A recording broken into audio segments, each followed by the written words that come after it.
Welcome everyone to SOLIDWORKS Delivery Day, the show where you get to learn about the latest SOLIDWORKS enhancements and the latest installation of SOLIDWORKS. My name is Sean O'Neill and I'm joined by my trusty co-host back for the second episode. Trusty. Jesse Sprague. What's going on, man? Not too much. How are you?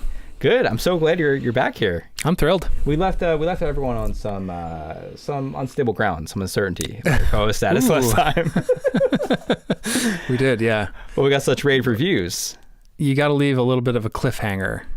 Yeah. And we kind of let them down by just doing the same thing over again. Oh, I won't say that. Yeah. But anyway. You can decide at the end of the episode. Rave reviews yes. on YouTube. Rave reviews on Spotify, of course, as well. So for those of you who don't know, we are airing this on Spotify, where you can watch it as a video podcast, or you can just listen to it in the car, like many of us do when we're listening to Spotify podcast. We are installing a new feature of the podcast. So we're talking about new features of SOLIDWORKS. Software reference there. Of course, I have to. A new feature of the podcast here in this episode, the FD02 of SOLIDWORKS 2025 episode, and that is solid spots, right? So what do we have in store here with solid spots? Yeah, well, I mean, so of course Sean, you and I, our job is obviously to keep up with the new features that are coming out with our software, but we do, of course, sympathize with you guys in the audience in that it's really hard to keep up with things. You know, we obviously use a lot of other softwares other than our own software. We use video editing software. There's probably 20 softwares that we use on a regular basis. So we certainly sympathize with that. Trying to keep up with that is really difficult. So obviously we've spread ourselves out a little bit to try to be as accessible as humanly possible. Spotify being one of those options. You can listen to it anywhere. I tend to like to just download things and listen to it on a flight. Like I did actually listen to some of our previous episode on the way here on the flight. But you're not always downloading the videos, space, yada, yada, as you said. So you might just be listening audio only. So we'll try to help you out a little bit and give you the recaps, right? So if you're not watching along, seeing the clips as we play them, hopefully give you a little better idea and get you more information. We're hoping the show, just in general, really is just kind of conversational. Hopefully it's easy to listen to. Sean and I enjoy talking to each other, so hopefully you can stick us on in the background. Obviously, any release of any software, you're not going to be, as a user out there, you're not going to be using every single one of the things that we talk about. So hopefully you can have us on in the background and hear those things and say, ooh, that's something I need to check into, and remember to check into it. Honestly, a little pro tip from my side. When I like to learn software, I will generally try to handwrite a note, because that helps me remind.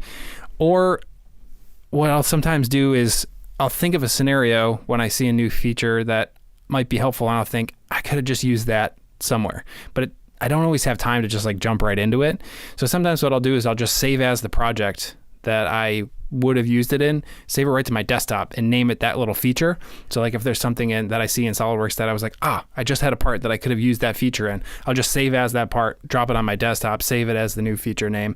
That way I can try it right away, because it's hard. You know, all the time I hear things, like I want to try that, and then I forget about them. So yeah, hopefully you can, even if you're just listening along, you can perk up on something, and we've given you a little audio summary on each one that hopefully will give you the nugget, enough information that it's clue you in. Yeah, I found the first one that we did, which we still have available. Many of you are maybe not even using FD01 yet, which was previously the newest installment, the newest iteration, if you will, of SOLIDWORKS 2025. So we have that episode, that introductory episode of Delivery Day, still available on YouTube and Spotify. But I found that we're really excited to be making the first episode, and we kept just like kind of going into it and saying like, oh, really excited about this one, and everyone's seeing the demo, so you can kind of follow along if you're watching it. But if not, so we're gonna give like these sort of, as you mentioned, for so many purposes, these sort of one or two sentence snippets, right? Solid spots right at the beginning, just to get you guys acquainted, and then we'll sort of distill it based on our own use cases, our feelings, our thoughts, whatever comes to mind, whatever bubbles to the surface. Yep. Gross saying right there. All right, so we mentioned in the first one, we explored a lot of different areas. Of course, new features, we will get into them today, but we also have fun, right? And we want to acknowledge you guys out there in the community. So the first episode, we introduced a segment called the 60-second Social Shoutout. of the day. And we're going to start off with that one once again today. But at this time, we are not going with a YouTuber. We're going with a wedding. But yeah, Hanan and Ridvan, congratulations on your marriage. So Hanan, you announced your wedding to Ridvan on LinkedIn, where many people are doing that these days. No, actually, it's funny to mention that it was announced on LinkedIn because so many of us know Hanan and Ridvan from the SOLIDWORKS Champions program, but also because they met in more of a professionalized setting. You might be thinking, was it a dating app? Was it a happy hour setting? No, they met on the 3D Experience platform. So, they're both wonderful people. They're so technically talented. What you guys are seeing here, of course, are some of the various ways that they're technically talented, such as something you and I know very well, making technical content. Yeah. So very, very happy for the two of you, and needed to give you guys a shout out. Yeah, that's pretty cool. Sean, let me propose something to you. In English, we have a phrase, meet cute, whereas like two lovers, a chance meeting. What would that be if it's a CAD situation? Is that a meet cube?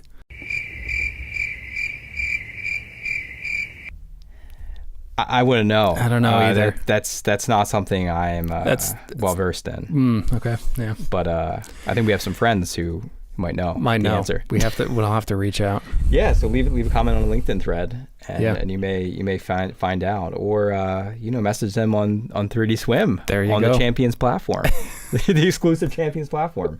No, I'd met those two at several 3D Experience Worlds.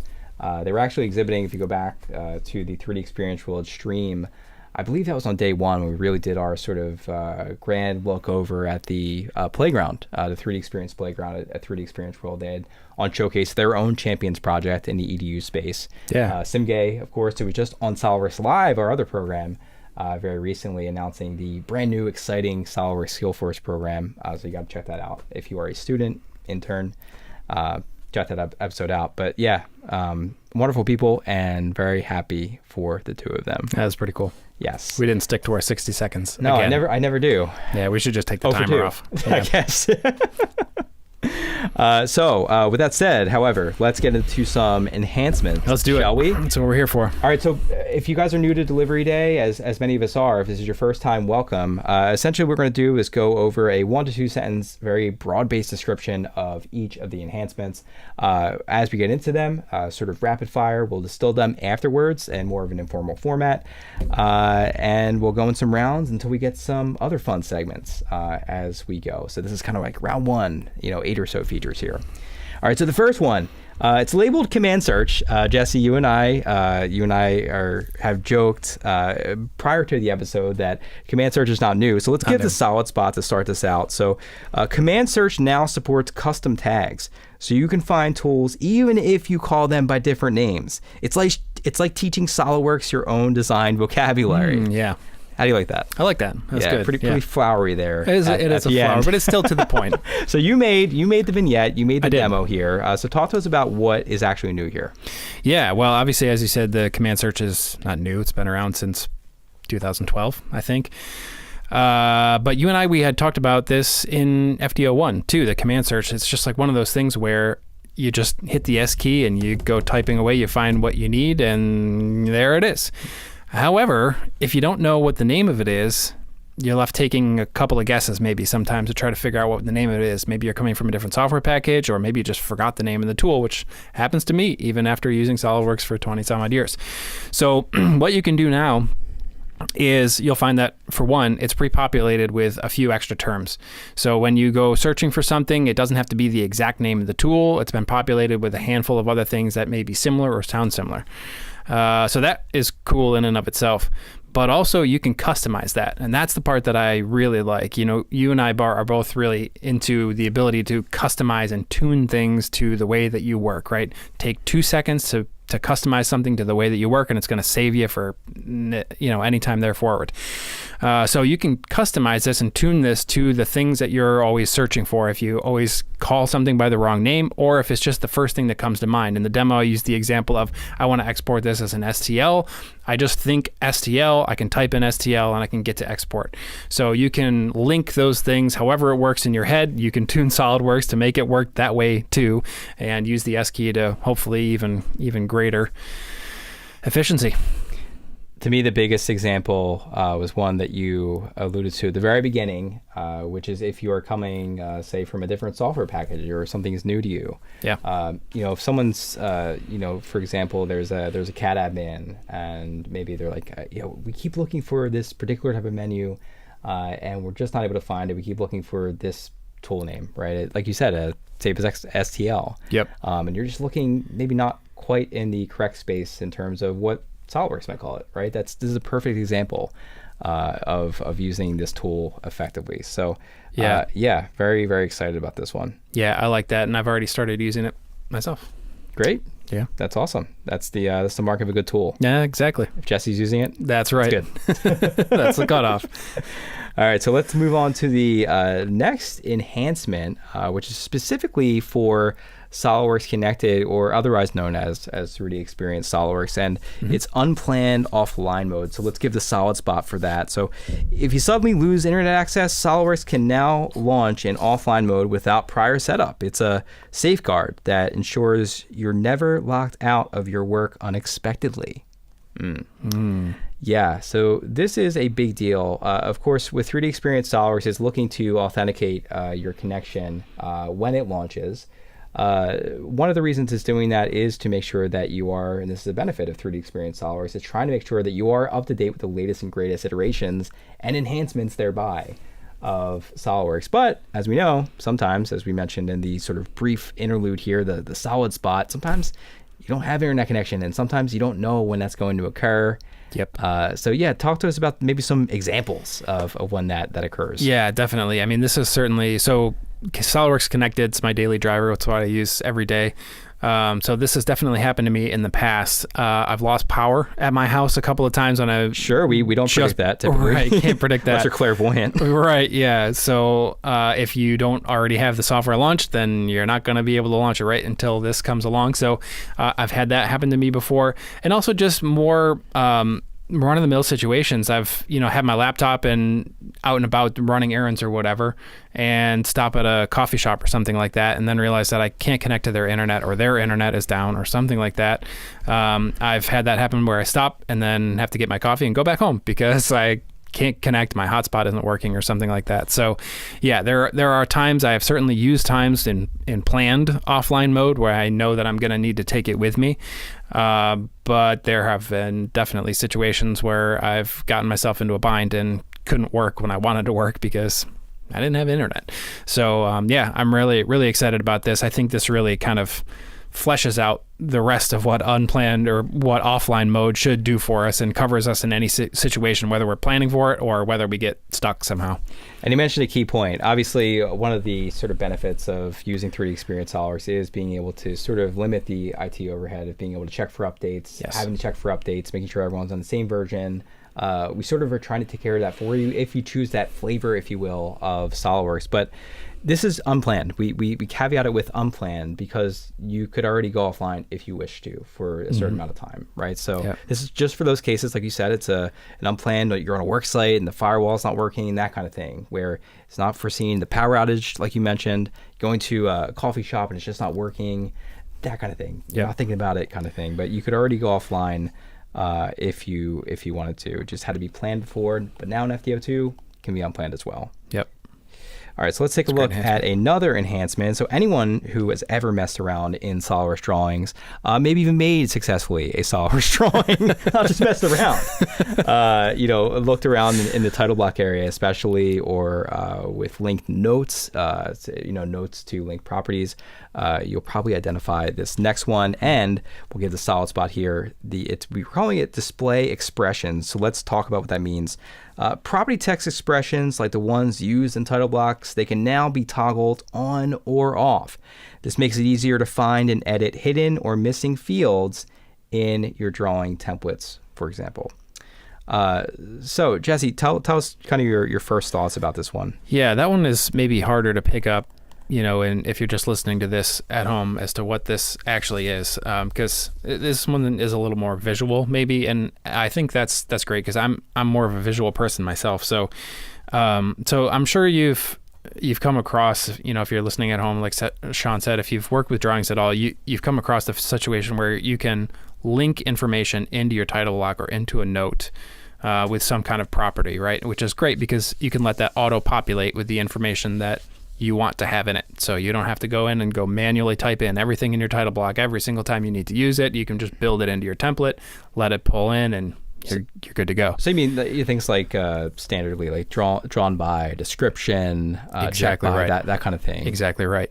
Yep. But it is a little bit vague because that's kind of hidden in a layer below, if you want to think of it that way, all that information. So trying to figure out what's linked where and what the properties actually are, especially if you customize them, they're not the stock ones, can get a little bit confusing. So this lets you basically toggle that visibility on and off, and you can just very quickly see these are the properties that I'm actually pulling in. So if you've accidentally deleted something, you can see that pretty quickly. That's easy to do. Or if you're just trying to figure out what properties are linked to what, you can sort that out so quickly. I think this is a great advantage because usually this is something that you would stave right into your template or something like that. So it's not something that I do frequently. And I imagine that's probably the case for most of you out there. You set it up the way that you want it and fairly infrequently make changes to it. Then when you go to do it, it's like, I don't remember how did I have this set up, or what did I do before, what I want to tweak. You can just see exactly what you've got set up and fix it, right? Or the reason why I'm laughing is I'm thinking of so many conversations and personal occurrences where you're working on a drawing title block and it's something that someone else created. Great point. And you don't know. You're like, I don't know how this got set up. Yep. I'm sure many of you are kind of smirking on your drive or at home or wherever you're listening to this. But yeah, you don't know how, and what would you do? It's a sort of whack-a-mole game I would play. I think a lot of us are probably familiar with it, where you'd go into the custom property manager and you'd start just adding properties and saying like, hey, did it show up? Yep. Or where's this coming from? Let's open up the part. Let's open up the drawing. Let's open up the assembly. Let's do this and that. Like just trying things to see, like, is there any synchronous activity? Like sort of a try-catch loop. Yeah. You're exactly right. Like I said, especially when you have them customized, because sometimes you end up with very similar properties that are like very similar name with maybe one character different or something like that, and you pick the wrong one, and then you've got to go sort it out again. So yeah, absolutely. You can just toggle it on. And I love the demo that we have here of just putting it right on your mouse gestures. So if it is something that you use on a regular basis, you can just swipe them on, swipe them off, and you can see exactly what's going on there. I like that as well. That's a very smart implementation of the feature there. So let's talk about this next one, which is labeled cut list IDs. Mm-hmm. So cut list units can now be matched to your document settings to ensure consistency. This eliminates confusing mismatches. This eliminates confusing mismatches. Wow. Man, I'm having a trouble time with that. All right, let's start from the top. Cut list units can now be matched to your document settings to ensure consistency. This eliminates confusing mismatches, like seeing kilometers instead of millimeters in a weldment table. So, that can be really confusing. Yeah. This is one of those convenience things, and I love that we take the time to go back and adjust these things, because this isn't necessarily that there's something wrong in the software, right? But this is just a convenience factor that you have the option to be able to adjust this so that things display the way that you want them to display, not the way they default display. So you can just set that up and get what you expect, right? Expected behavior is always the thing that we're shooting for. And I appreciate when they go back and make tweaks to things like this to set things to what would be most likely to be expected behavior. Yes, expected for you, right? Yeah. And we do show in the vignette. So if you're not watching, maybe head back or just kind of listen closely, take notes, as you mentioned in the very, very introduction. We have this within document properties so that you can make the change once and save it to the template. So it's under the weldment section in document properties. You'll find this new option that will probably for many people give desired behavior. Yeah. So definitely look out for that. All right. So this next one, sketch squares. So let's talk about the, this one is probably the easiest solid spot that we'll give, but let's give it anyway. So there's now a shortcut for drawing perfect squares. Just use the rectangle tool and hold Shift. SOLIDWORKS will automatically apply equal relations to create a true square instantly. So, Jesse, what's a square? Something similar to a rectangle. Okay. You'll have equal sides. So SOLIDWORKS has now invented squares. Yeah, it's like think of a circle, but with lines on the sides. Got it. It's similar to that. Now, I want to be serious for a second. You know very well about maintaining a perfect aspect ratio, holding Shift, right? Many programs, I'm sure, that many of us have used. Yes. Shift is the key. Yeah, Photoshop just flipped it a couple years ago. I know. It really messed me up. Yeah, please, +1 or comment on Spotify if that screwed you up too. Because, we never talked about that. That really messed me up. Still messes me up. Yeah, so so it used to be where you would hold Shift, it would maintain the aspect ratio. Right. Let's say if you're stretching an image in Photoshop, right? But they switched it to where that's the default behavior. But now if you hold Shift, you can completely break the aspect ratio, unlocks them. stretch it all, all messy. But that's the only place that does that. Yeah. The rest of the Adobe products still Shift. Yeah, after many years. We'll take that as a word of warning. Word of warning. So yeah, I mean, but expected behavior here. We were just talking about expected behavior. Hold Shift. Yes. Makes it equal. I love it. Yeah, it's not that it was super hard to make effectively a square before, right? Right. You would. I think typically what I would do is I would just kind of do a right to left drag on the corner, equal relation. Yep. You're good, right? Yep. But makes it a lot easier for beginners. Also, you don't have to do that. Just hold the Shift key like you don't do in other programs. And also with that method that you mentioned there, the right to left box, or you're getting the bottom to up box, is that the one you're talking about where anything the box touches, you get that selection. If you're doing it that way and you have the diagonal lines, then you're picking up extra stuff sometimes too. True. Yeah. So it depends on how you have got like the center lines basically. Yes. Yeah. If you have your center lines instead of from middle, from corner to corner, then that could be prohibitive for that little you might approach. be picking up. Yep. So then you've got to control select, and it's great. Again, we were just talking about expected behavior. This is, like you said, across lots of different softwares. Things work this way. So if you think to try it, very convenient. I have already used it myself. So, mark of a good tool. Jesse uses it. Jesse approved. Should have on the vignettes as a big Jesse stamp. Just Jesse. All right, so let's go with the next enhancement in this first flight of enhancements. First of a few we have here. Pin commands. So you might be thinking, well, I can already pin commands in SOLIDWORKS, but you couldn't pin all of the commands. Yep. So let's get to the solid spot here. Fillet and chamfer can now be pinned open, making it easier to apply multiple edits without restarting the command each time. This is especially useful for workflows like edge finishing at the end of a design. Yeah, there's a lot of applications for this, actually. There are. Yeah, I mean, first one that comes to mind for you. Well, so I do a lot of multi-bodies. Yeah, great use case. And obviously, you can't apply a fillet to multiple bodies at once. You can, however, now pin the fillet and just keep it there. Just go about your work. I have reached for the pin on the fillet tool so many times. Did you ever get it? Only to not find it there until now. Until now. It's there now. And that's usually where I find it when I'm working with multiple bodies. Or when I have a bunch of different multiple radiuses to put in and I don't want to use a multi-radius fillet setup. Sometimes there are those scenarios too. In your solid spot there, you mentioned saving all of your fillets to the end of the design process, which is wise. So that could be a scenario where you've got everything dialed in and you just need to apply all of those, and several of them are different size. You can just pin it, ratchet through those, and save yourself a bunch of time there. Perfect. Yeah, I think it'll be everything you said for fillets, chamfers, right? Likewise. Yep. Likewise. Yeah. Exactly. So perfect for each and every one of those cases. Look out for that in FD02. All right, let's head to the next one here. Let's do it.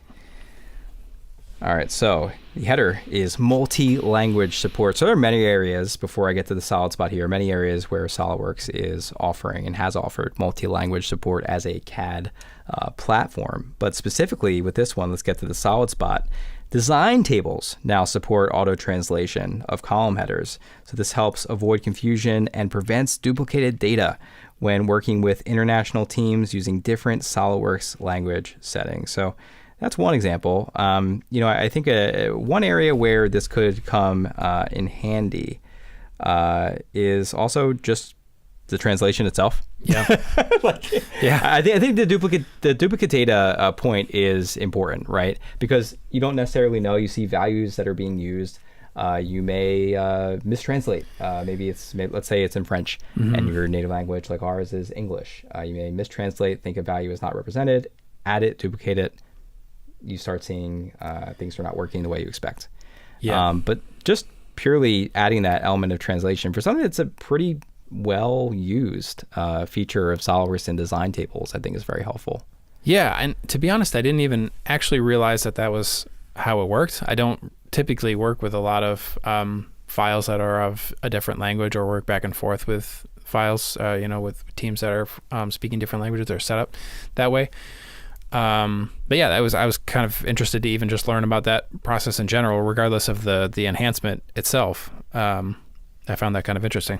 Yeah, so I guess like we said in the solid spot, it could be teams, it could be vendors. Yeah, right. It's kind of surprising that we don't, given that our team is worldwide and all of that. But I guess we don't really do a lot of design work across all of our teams, just given what we do. So I guess that makes sense. Yeah, I'd say especially, and this isn't anything new, but as we have, of course, different part libraries online, you may find this, especially, of course, design tables, typically you're finding those, within component context with parts that have a lot of different configurations. Yep. And so, and that's a lot of vendor parts you might find, a lot of downloadable parts from libraries. Might kind of fit that description. So that's a great point. It's a nice thing for that case there. So let's talk about the eighth. We're already 8 in, Jesse. The eighth feature here that we're discussing here on Delivery Day, FD02, Delivery 2 of 2025, and that's Disable Auto Resolve. So we'll get to the solid spot here for that one. A new option lets you prevent components from auto resolving when expanded in the Feature Manager tree. This improves performance, especially in large assemblies, by letting you control exactly when components are fully loaded. So we've known, many of us have known for a while, lightweight, if you're loading in large assembly mode, you're loading components in lightweight, right? It is a performance saver. That's when we introduced it, and as we've been improving it year in, year out, that's kind of been the intention. Yep.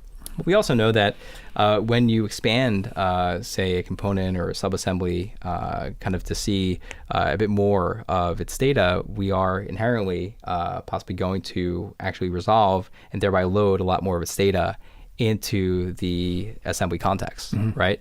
So this new option it doesn't make it so that you cannot resolve, right? And I think that's one of the key points I wanted to make. It just makes it so that you are turning off that behavior of when you expand the component that it will resolve. Yeah, right? and to be clear, that functionality is pretty new in and of itself, right? The auto resolving is pretty new too. Within the past year or two, I can't recall exactly when that got added, but yeah, I mean that the functionality that we're now disabling or allowing you to disable is really cool. I actually really like that functionality. But I like even more the option for you to choose when and where you want to use it, right? That's the enhancement for FD02 is really the selective control over what you want to do. So it's cool. The performance is always going to be a bit of an issue, right? Because we always have increasingly complex designs as things go on, and depending on what kind of hardware you're working on and what kind of machine. Obviously, we're talking about SOLIDWORKS Connected here, so we could be working across all sorts of devices. I think that that really lends itself more and more, the mobility, I guess I'm trying to say, of these products lends itself more and more to being able to tune in the performance aspect of things as well. So I really I'm usually on my workstation. It's got plenty of horsepower. I don't really have to worry about it. I like the auto mode. But I can see where it would be really helpful to be able to toggle that on and off and just be able to see the structure without having to wait for that to load every time. Sometimes you're just doing some investigative work. Usually I will do that in large design review mode too. So depending on your needs. 100%. Which, by the way, check out large design review mode. Great mode. Yeah, particularly I think in the sort of general availability, the big sort of what's new launch of 2025. We had a lot of different enhancements to look at there. So let's get to our commercial break. Yes. And when we come back from this brief commercial break here, just about 30 seconds or so, we'll do the pop the top prop of the day before getting into our second flight of enhancements. So we're just getting started with the enhancements for the FD02 release. We'll be right back. This episode of SOLIDWORKS Delivery Day is brought to you in part by SOLIDWORKS for Makers. SOLIDWORKS for Makers provides full functionality CAD tools for personal use for just $48 USD a year or $15 USD per month. It's perfect for makers, hobbyists, and DIY enthusiasts who generate less than $2,000 USD annually from their projects. Choose from 2 comprehensive design packages that offer everything you need for your non-commercial projects. Enjoy the power and precision of SOLIDWORKS for personal use. All right, well, we are back. I've got the box. Here we go. Do some ASMR. Yeah. The pop the top prop of the day is... Okay, we've got a... What is that? We have a box. It's software. Is that some kind of... Okay, that's software? It's got our logo on it. What does it say? Okay, so Cosmic Blobs. Cosmic Blobs. Lab Rat Edition. Okay, I've never seen this software before. So, I had heard of this very recently. So, Cosmic Blobs in some circles, some might say. Check that out. So, yeah, let's take a look. We'll have to get some zoomed in looks at this. So, Cosmic Blobs, it's the Lab Rat Edition. Lab Rat Edition. Yeah, so that implies there's other editions. Love this. Oh man, so this is some really old school software. Copyright, my eyes, 2006. 2006. SolidWorks Corporation. Yeah, so this was like the impetus or sort of early phase look at I think what became apps for kids. Okay. Yeah. So you definitely see it as you look at it, and hopefully producer Ian can get us some good artwork here. But yeah, like. We gotta read some of this because I think you guys will love it. If you're not, this is definitely something you want to watch. Like, yeah. Oh man, we gotta do a first look. First look. There we go. First, we got to get a VM set up and install it. I'm gonna hold it up here so you guys can see it a little better. So, the coolest and most, as I'm reading off the back here, the coolest and most powerful 3D graphics and animation software for kids. Add your own pictures as stickers. Paint and draw on any blob surface. Ooh. Oh man, how do I get started? Oh man, this UI is crazy. You can see, look at this border on the UI. It looks like what was that software that we have a command ribbon on the top, like KidPix? What was the name of that software? Did you ever use that one that had the dynamite? You could erase with dynamite. Oh yeah. Oh man, I completely erased that from my memory. Yeah, I want to say KidPix, but I could be wrong. It kind of reminds me of that. I mean, this is pretty cool. Print or That's save. Cool. Print or save. So it definitely means 2D print, like on a piece of paper. Print or save blobs as picture or movie files for emailing, printing as a poster. It's got animation in it. I love that. Yeah, it's pretty cool. I love when I see software that by our sort of standards today we might say is like old or antiquated, but it's like, oh wow, we had pretty feature packed. That was there back then. Yeah. Yeah, it makes great use of the screen. Like there's so many buttons all over. Let us know if you have ever used Cosmic Blobs. But there can't be anybody. There can't be. I'll be very impressed if you've used Cosmic Blobs. Someone would say, I owe my whole career to Cosmic Blobs, Jesse. I find that hard to believe, but that's pretty cool. It's fun that it's a kid. So last episode was our first episode. Pop the top prop of the day was a brand new thing at that point. Since then, I have a 2-year-old daughter. She likes to make coffee with me. You've gotten a 2-year-old daughter since the first episode? Since the first episode. Oh my God. Time goes quick. She likes to make coffee with me. So every time she likes to put the top down, hit the button. So every time she puts the top down, I say, pop the top. Pop the top. Yeah. So that's caught on. So now she's got some software to work with while we make some coffee. We really, maybe so good. next delivery day, what do you think? New features in Cosmic Blobs? I'm down. I mean, honestly, we should. Maybe this is our throwback. This is our throwback. We got to get this installed somewhere. 3D Experience Playground. How can you not have Cosmic Blobs? I agree wholeheartedly. It's not what do you risk by having Cosmic Blobs there. It's what do you risk by not having it there. By not having it. That's what I say. I totally agree. Yeah, you can draw a puppy. Yeah. You can draw all kinds of cool stuff. Be careful. That's the deluxe edition. Deluxe. Okay. We may go quite a few shows without topping this one. I don't think so. This is our best prop. Yeah. We might just have to use this as our prop next episode again. I'm sorry, Producer Ian. Producer Ian is not here today.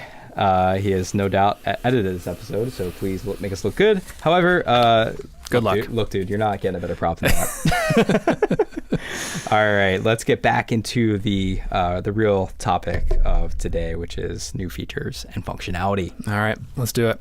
All right, so let's talk about this next one. What is this? Assembly clip support. Let's talk about that, Jesse. Yeah, assembly clip support. So I guess, let's kick it off with a solid spot. So assembly clip support, you can now use assemblies, not just parts, as clips in electrical routing. This makes it easier to reuse complex clip designs, simplifying the setup of routed electrical systems. I think that's pretty straightforward. That's a nicely written solid spot there, Sean. I think so too. Yeah. Our colleague Mark Peterson had put together the demo once we'd realized this was coming down the pipeline, and I think one of there's two things that come to mind. One is that routing is a thing, that we have SOLIDWORKS routing. Yeah, that's a great starting point. Which has a wizard for setup of different components. Yep. You can make your own libraries.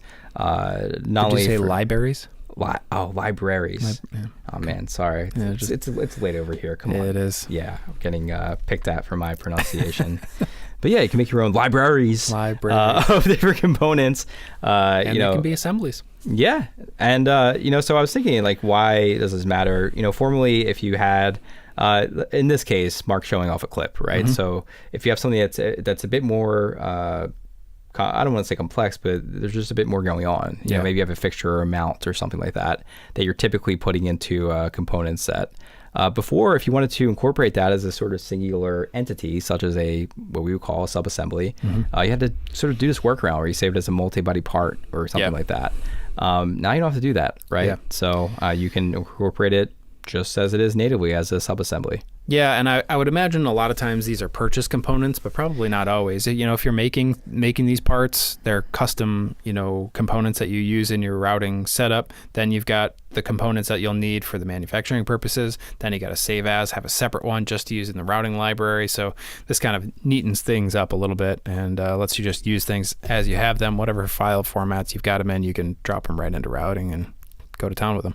Of course, here in the demo, we're showing the Proteus. We have 2 points within routing that are defined as the sort of cross-through points within the clip that we're seeing these routing wires go through as it's been defined. Yeah, and clips themselves, let's maybe even back up there. Clips themselves is a great use case for using routing because, of course, you could do 3D splines and you could just draw the routes if they're just, going here, there, and everywhere.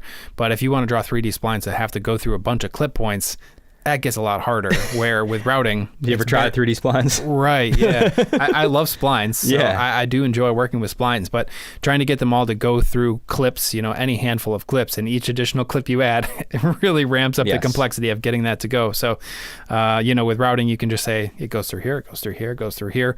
That's when you really start to get into the benefit of using routing over just trying to draw things manually. So 100%. Clips themselves, definitely a huge benefit, and nice that they've added even more functionality that whatever clip you've got, you can use it.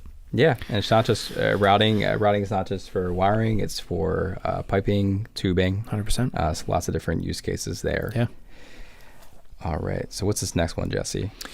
Smart components. Also, not new. Not new. Fun fact. However, they've been enhanced. They have been enhanced. Should we hit the solid spot for smart components? Let's hit it. All right. So smart components are now supported when using the 3D Experience platform to house and manage your SOLIDWORKS data. That means that you can drag in intelligent parts with predefined features and dependencies, streamlining repetitive tasks and boosting design reuse. Look at that radio voice. Oh, love that. Oh, boy. Can you do that again, but just a little? No, I'm just kidding. I love this. I love this because smart components and the 3D Experience platform were just made to be together, weren't they?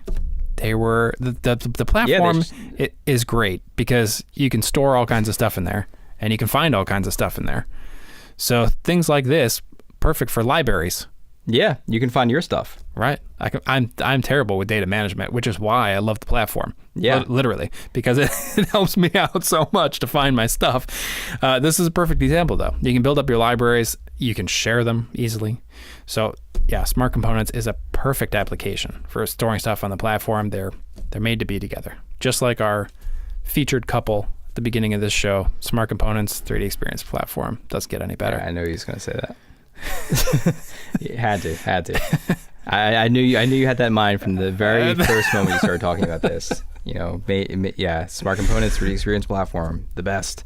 Took me a while to get there. Made for each other. Yeah, it took me a while to get there. Yeah, I know you had it planned for the end. That's why I didn't interrupt you. Big finish. I knew you were getting to it. Mm-hmm. But yeah, Smart Components, as you mentioned, are not new. You don't have to be using the 3D Experience Platform to use them. But you can now. We can now. Yeah. So you're seeing in this vignette, we believe, we put a bearing within this sort of assembly setup here, and you're seeing not only hole but also hardware that gets sort of auto inserted. Yeah, I guess we should probably back up and say what is a smart component, because not everybody uses smart components. They are kind of a niche tool, right? So a smart component is a part that has intelligence built into it, right? So in this case, if you're watching the vignette along with us, you'll see that when you put in the bolt, it puts in the hole for the bolt as well. It's really sweet. Right? Yeah. It positions it for you, basically. Right, yeah. So you can preset all of that information. You can build it and say, when this component goes in, these additional features come with it, right? A latch that needs to be recessed, or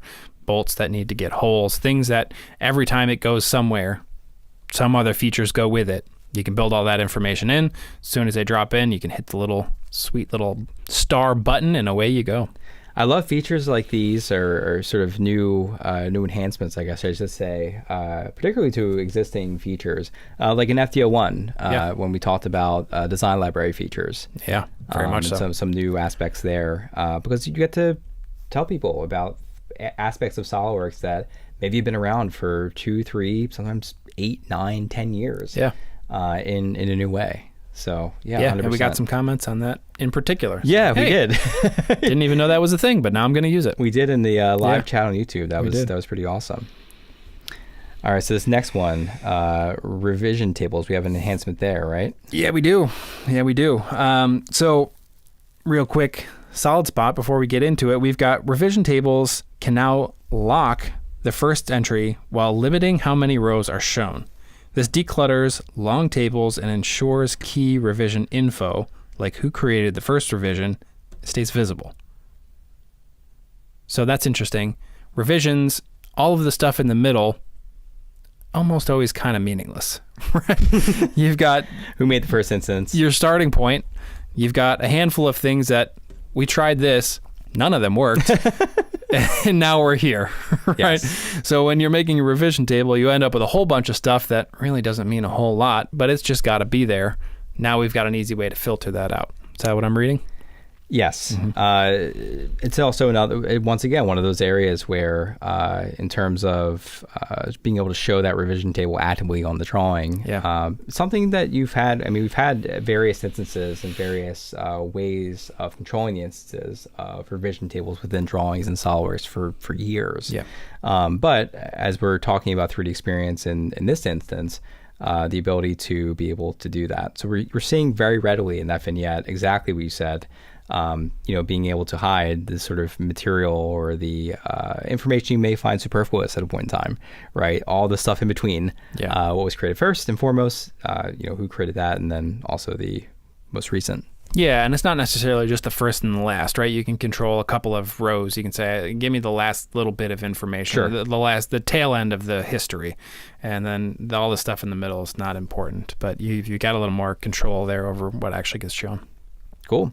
All right, so while we are on the 3D Experience platform and its integration into SOLIDWORKS, let's get to this next one. Yeah, we've got some new integration rules that that we've built in.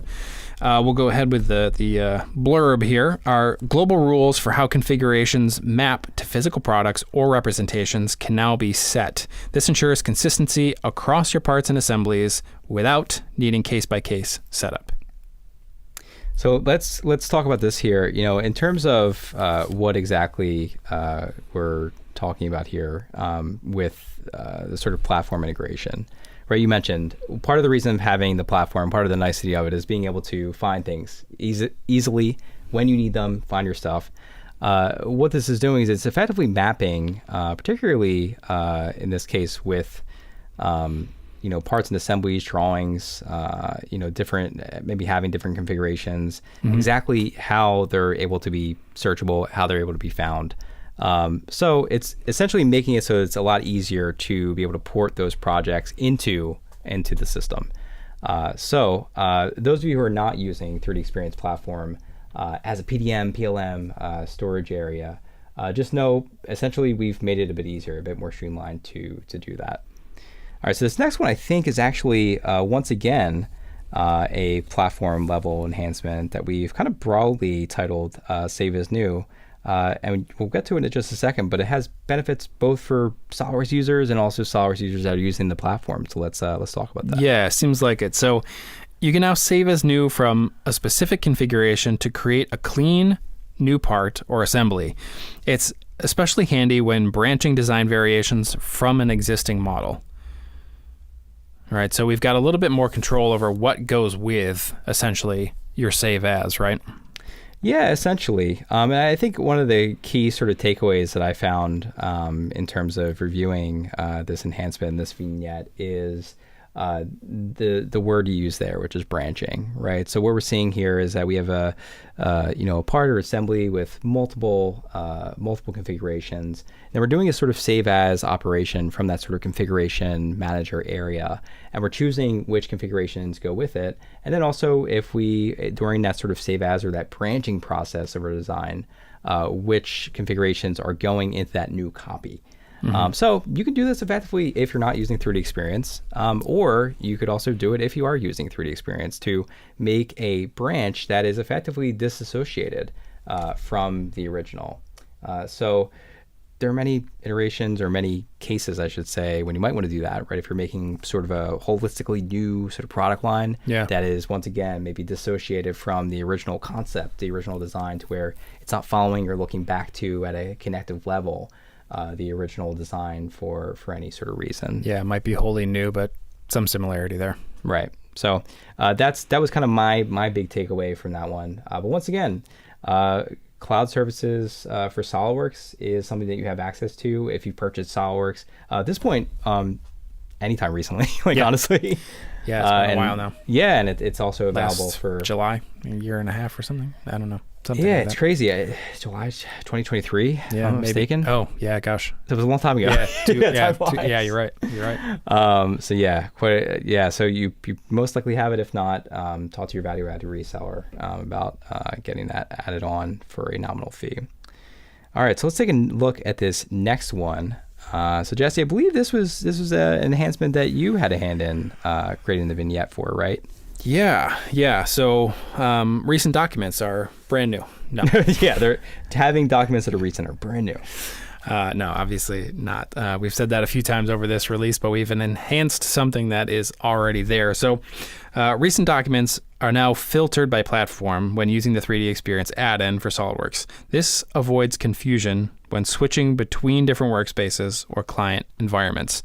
Now, I don't know how clearly that one came across as audio because it sounds a little bit of a mouthful. But yeah, what we have here is your recent documents as they come up are specific to what we call a tenant that you log into. What that means, or what the equivalent of that is you might be logging into somebody else's workspace alongside of your own, right? So you might be logging into your company space, you're doing some work in there, but you might also be working with somebody who is a contractor or somebody else who has their own space. You need to work alongside of those people. You're in and out of 2 different spaces. We call them tenants.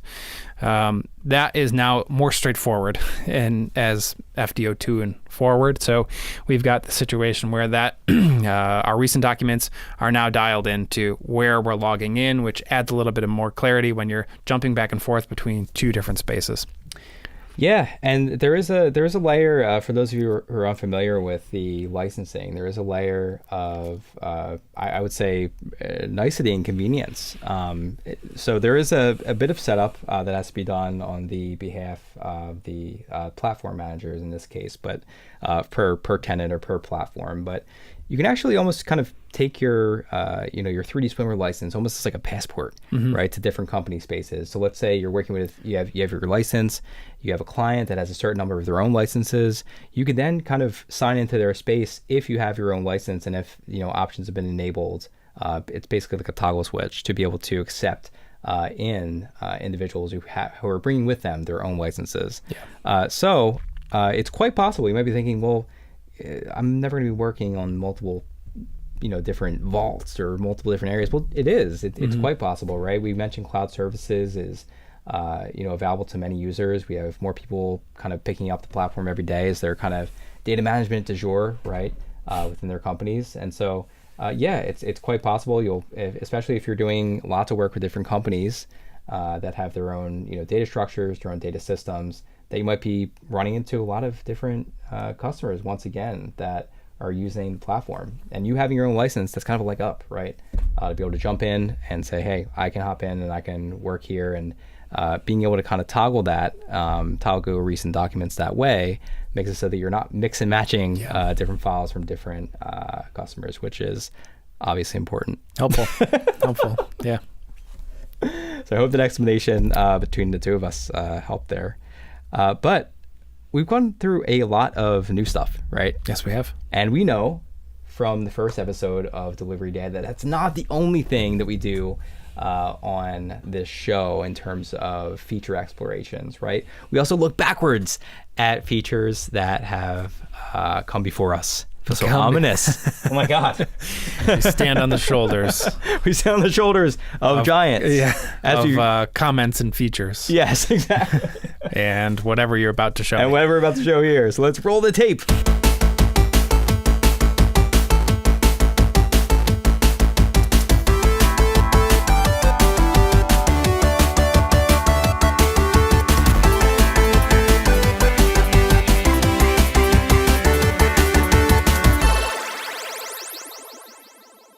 Ta-da! Okay, so we have selection sets.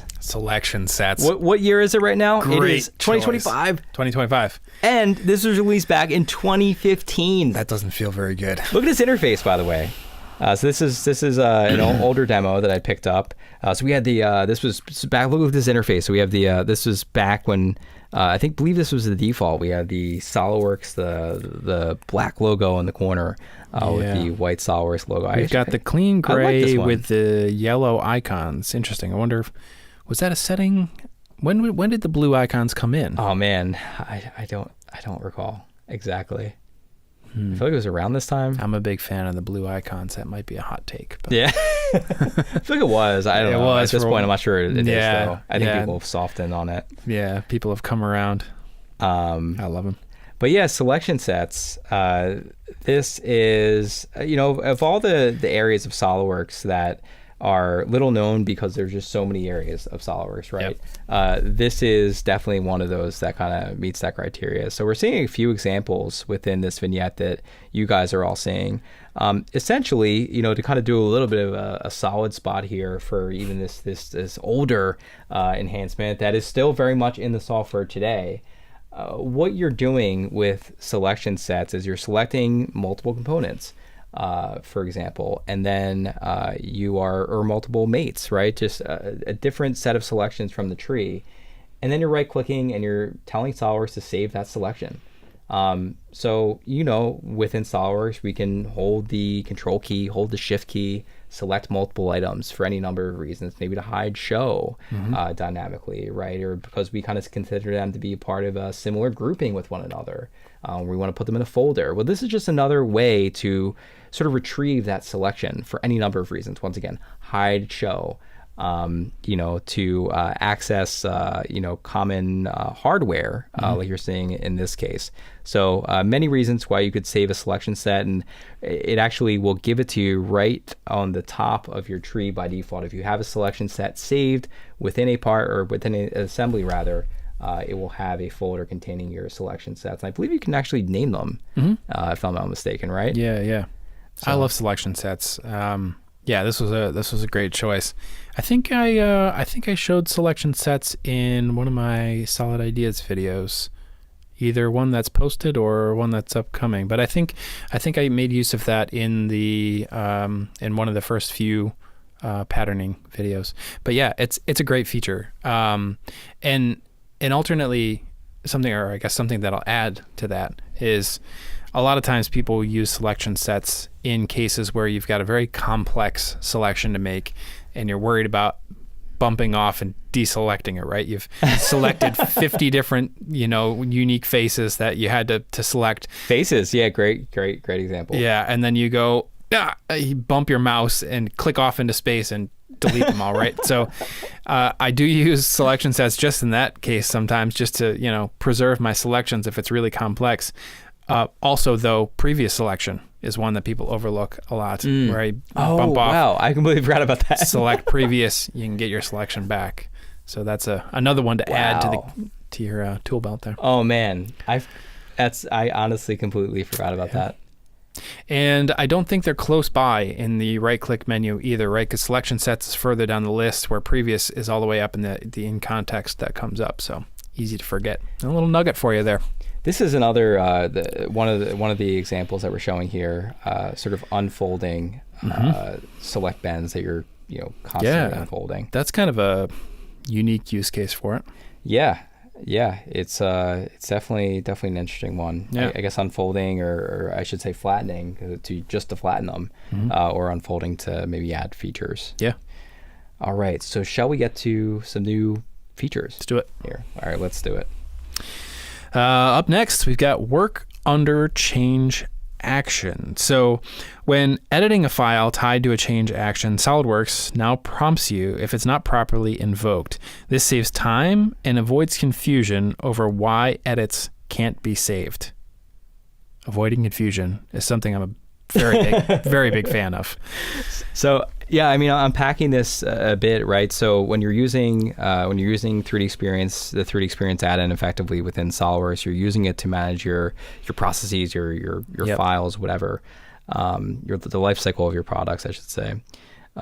You can sort of work under a change action, right? So there's a change action that's been approved, that's undergoing. And then you have a file and that's locked. basically just a request, right? It's through the platform. You can say something's got to be fixed here. Yep. And that's a formal request through the platform, and that can be attached to specific files. Right? And then you have it locked, right? So you have it locked for doing your changes.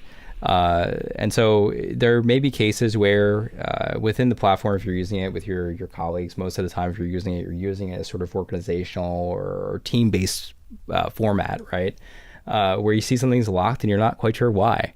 So this kind of gives that extra bit of context, which is great. Yeah, love that. It certainly can be a confusing scenario, so any clarity there that can be added is good. For sure. So you get that extra notification, which is awesome. Yeah. All right. Totally. So let's see this next one. Comment support. Yeah. So comment support. Obviously, we talked about comments again in our previous show.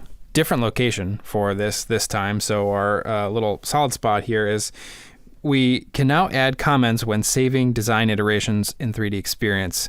This gives us better traceability for design decisions, making collaborative and revision control more transparent. All right. So we've got comment support for iterations is really the key there, right? Which is like super important. Super important. Yep. Imagine any software you're using, and imagine you're making these sort of micro changes or edits, and it's like, why'd you do it? Yeah. I don't know. Don't know. Or maybe I left did me a know, note. but I don't know anymore. Right. Well, now within iterations, which are not quite revisions, right? Yeah, but I was going to say, let's back up to that. 'Cause we talked about iterations last show. So if you missed last show, please go back and watch it, because there's some excellent stuff in FD01 too. But we did talk about iterations being kind of a sub version of a revision, right? So maybe some changes that you want to store, a save point. Yes. You're working back to this is something I want to store, but it's not a full revision. An iteration can be thought of that way. 100%. So this giving you the ability to actually specify, once again, what was it for? And so, iterations, huge addition to anyone who's using 3D Experience with SolidWorks. But once again, that was FD01 now, and FD02, the ability to add comments to those, which is very additive in my mind. Rapid fire with the enhancements on that one. Yes. Back to back. Coming quickly. All right, so what's this next one here? Yeah, phased-based revision. That's kind of hard to say. That's hard to say. Yeah. You gave me this one to read intentionally, didn't you? Phase-based revision. Yeah, I was like, he's getting a solid spot for that. That's because I made fun of you for library, isn't it? Yep. Yeah. I made an audible during the break. I was like, Jesse, you're getting this one. No. All right. So our solid spot here on this one is that revisions can now follow different schemes depending on the product phase. For example, numeric for development and alphabetic for production. This visual cue helps track where a design is in its life cycle. Again, quite a mouthful, but a very helpful feature. Yeah, it is. So we were talking about this one, right? So maybe, and this is very common, and I think in certain industries, especially where maybe we have more sort of strict or expected or coded different sort of layers of revisioning and how we're to do it. This can be very important, but how we classify our revisions, right? So let's say in more of a in development context, right? Maybe we're going with a numeric scheme. And then once we get to production, we're switching to something a bit more serious, a bit more rigid, alphabetized, let's say. You can now do that, based on the design phase you're in. If you're in concepting, maybe once again numeric, and once you're in production, alphabetized. That phase can dictate which revision scheme you're in with your product. So I believe, and this is something that I think we're going to continue developing, right? Yeah. So I believe today, if I'm not mistaken, works parts, assemblies, still working on drawings, but that's once again an area to keep in touch with, right? Just like iterations. Yeah, and those things are interesting. Obviously, it's not something that affects my personal work day to day, but I imagine in those situations, it's not like a modeling enhancement where there may have been some workaround or way you could do it before. It's one of those things where it supports it or doesn't, right? Yeah, so sure. In cases where you need it, I'm sure that will be warmly welcomed, that addition, because it's not just built into the system and you could just make use of it. 100%. All right, so this next one, anyone who knows you love this one. Yes. Yes, they do. Scene elements. So we've moved over to visualize, which just warms my heart. Yep. The best for last. The best for last. So scene elements, we have a new feature in SOLIDWORKS Visualize that lets you randomize object positions, rotations, and scale for scene elements. It's a huge time saver when creating realistic renderings with lots of props, as you can see if you're watching along or listen to as I just read our solid spot for this enhancement. I love this one. I requested this one a few years ago. And working in actually one of our What's New releases, I had to do a bunch of things similar to this, and I said, this would be really great if we could do this, and we can now do this. So what we can do is essentially, the demo is we've got some props in the background, right? And anytime you can add context to a rendering, really helps a lot, right? You're trying to sell the environment that your product is going to find itself in. So in this case, we're working with a cool Proteus model, and it might find itself in this sort of home studio that I sort of dreamed up in a mountainous area. Adding in some props really goes a long way to fill out that kind of scenery and make the rendering a little bit more believable, or at least add some context so that the viewer understands where this thing is going to be, right? So you can make or download these props that you can put in additional little models that add a lot, but positioning them can be a real pain. You've got to go in and manually move things around and say, does this look kind of random? Does it look like somebody just kind of set these things down at random? And often it's pretty hard to do by hand and time consuming, even if you can get it right, as I would know because I do a lot of it. So these checkboxes allow you to just kind of select a bunch of stuff, randomize that, and you can shift them all together and just sort of get them in place. And then, of course, you can tweak them from there if you want, but you can get a real head start on setting up scenes that look a bit more believable with really almost no effort. Love it. So effectively, when you are making these sorts of scenes, this is a bit of an eye inside of your studio, right?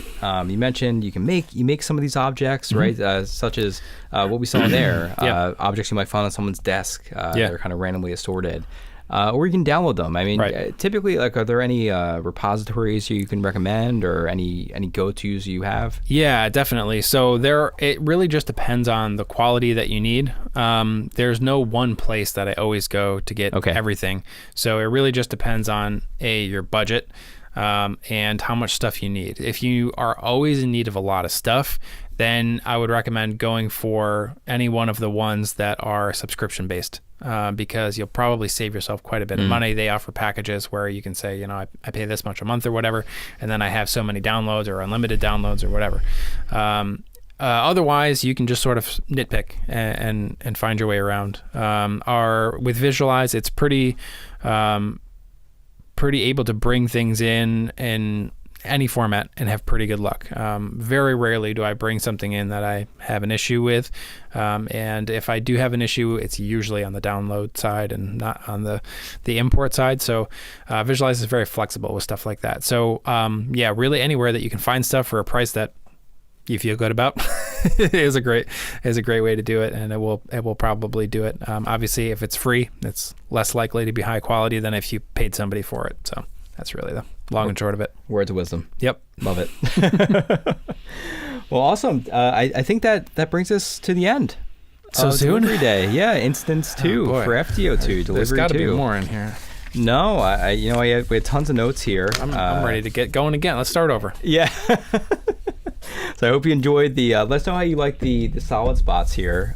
Just trying to give you, once again, especially for audio listeners on Spotify, just an idea of, once again, very much at the top, what are we going to be talking about? What are you not saying that you should be saying? In other words. And if you have any other ideas, drop them in the comments. Let us know how we can help you out. 100%. So we've made some inroads with this whole delivery concept, we should say. So SOLIDWORKS.com/delivery is now the official place. We almost forgot to mention that. Yes, and you guys are probably seeing on your screen right now, but this is the official URL that brings you to the latest enhancements within SOLIDWORKS. Once again, just about every 8 weeks, we have a new update with SOLIDWORKS, with associated products like Visualize, 3D experience offerings as well, much like we talked about today.